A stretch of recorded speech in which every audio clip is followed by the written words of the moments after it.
The horror isn't what you see, but what you hear in Undertone. My review, right now.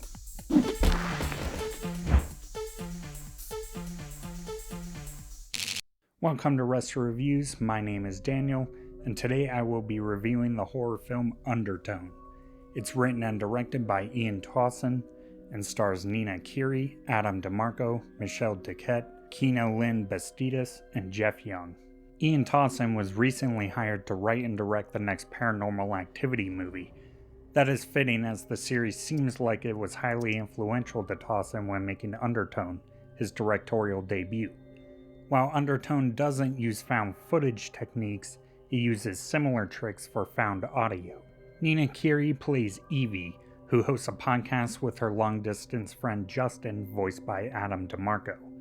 The two talk about supernatural subjects on the podcast, with Justin being more of a believer, while Evie is more of a skeptic.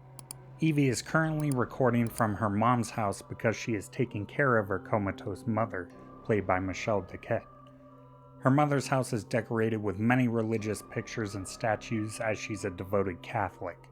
Evie and Justin's latest episode is covering 10 audio files that were mysteriously emailed to Justin.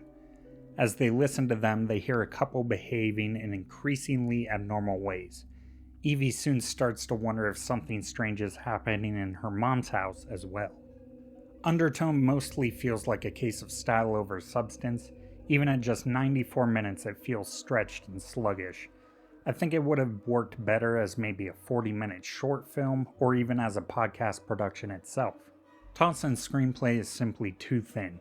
It explores themes like infanticide and Catholic guilt, and the female demon Abzu is discussed as well. Some of this is interesting, but most of it feels shallow.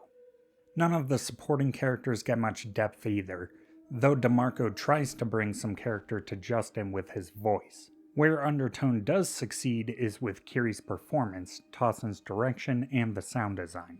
Kiri has to do a lot of emoting with just the use of her eyes while she's listening to things. She sells Evie's skepticism and fear with skill. For 90% of the movie, she's the only person physically in a scene, and I believed her throughout. Tuason uses the open spaces around Evie in order to make the audience look around each scene. We're constantly left wondering if anything is lurking in the shadows in the adjacent rooms. Tuason and cinematographer Graham Beasley favor low angles and panning shots for much of the runtime. Every inch of the living room feels explored by the time the credits roll, so Tuason doesn't lack in effort for providing a sense of place. Unfortunately, Tuason does fall back on some cliches for a few visuals. He uses not one but two whistling teapots to help build tension before Undertone even hits the 30-minute mark.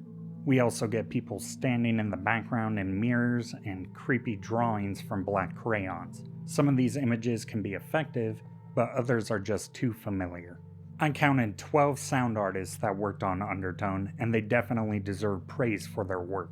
From songs being played backwards to creepy voices to sound dropping out around Evie when she puts her headphones on, the sound design is quite immersive throughout. If you ever had headphones on and think you've heard something in the room around you, but you aren't sure, Undertone captures that unsettling feeling quite well. Before I give you my final thoughts and rating, please hit that like button if you've enjoyed this review, and consider subscribing and enabling notifications if you haven't already. You can also find and follow me on the social media platforms Blue Sky, Letterboxd, Backlog, and Award Expert.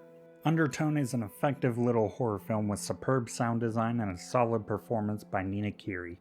It never quite escapes feeling formulaic though. While Ian Tuason shows promise as a director, he could work on his writing a bit more with future projects.